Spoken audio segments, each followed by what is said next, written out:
All right, we are back, and we are ready to talk about some hoops in the first state.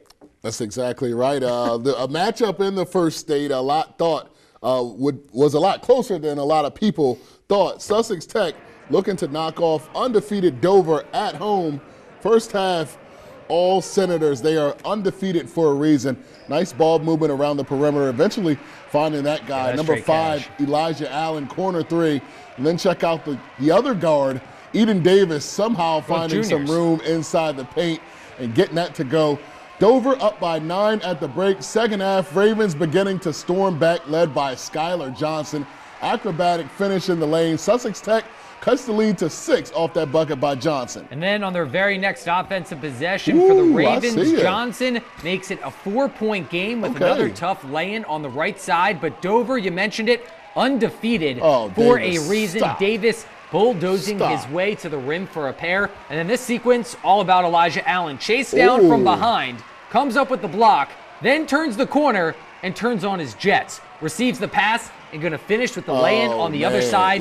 Valiant comeback attempt by the Ravens in this one. But the Senators, they survive, still undefeated, 72-60, the final. Amazing.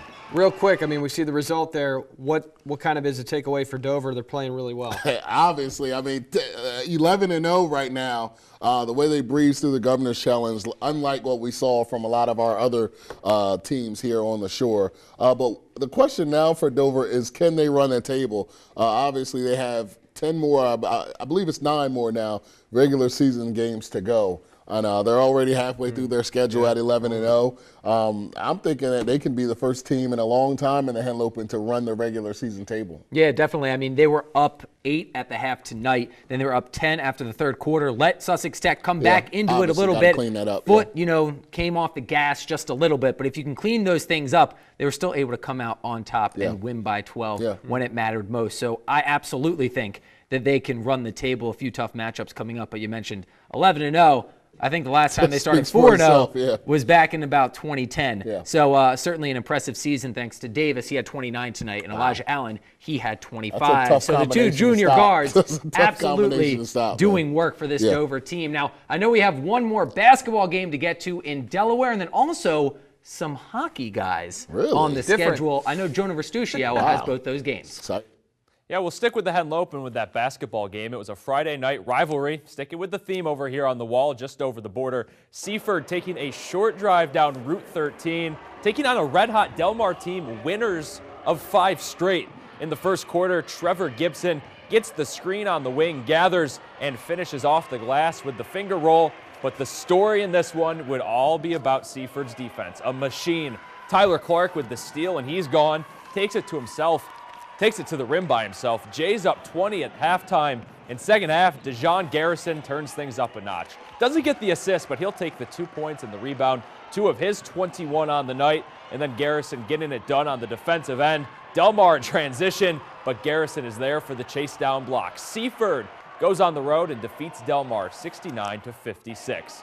Now this is a Delmarva Sports Insider first here on Friday nights. Getting to a hockey game is rare on the Eastern Shore, but tonight we got lucky with only a total of 3 high schools on the shore fielding boys and girls teams. 2 of them met this afternoon. Kent Island and Queen Anne's. First period, some soft mitts from Matt Sedun. Around one defender, fends off the other, and finishes glove side to give the Bucks the 1-0 lead. It would stay that way for a majority of the game. Aiden Yarman in net for QA, shutting the door. He was a big part of that. So to the final 4 minutes and 30 seconds of this game, the dump and chase by the Lions hits the right part of the wall, off the tape of Gavin Blue to tie things up at 1. And then not even 30 seconds after that, the captain of QA, Ethan McGregor, sneaks it in 5-hole, and just like that, Lions up 2-1. So Kent Island having to pull the keeper for the extra man, but as most empty net opportunities go, the Lions strike for insurance. Zach Wagerman with the wraparound.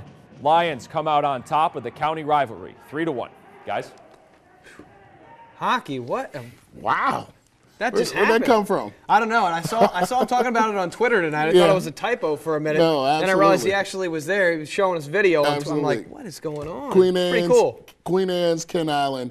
Easton, also a team here on the Eastern Shore that has hockey. So it's pretty cool, and we got to get out to it tonight. Our first, exactly, a first here on Delmarva Sports Insider. You love the beautiful game, but now that you know we have hockey on the shore, you're a big hockey guy, so you might have to switch over now in the wintertime. So, of course, we saw Delmar go down for the first time. Good win for Seaford, and then also some nice hockey. 4 minutes and 50 seconds and 3 goals? Yeah, 3 goals. That's amazing comeback by impressive stuff here. I love to see the hockey. Yes. I didn't know what to say. It just happened. It was amazing. Don't go anywhere. We'll have more amazing. Some sports highlights coming up after the break. But first, we have something else, of course. Find out what you can do to protect your pipes as the temperatures continue to drop. Plus more on this winter storm. That news and more coming up. My name is Justin Cohen from Crisfield High School, and you're watching Delmarva Sports Insider.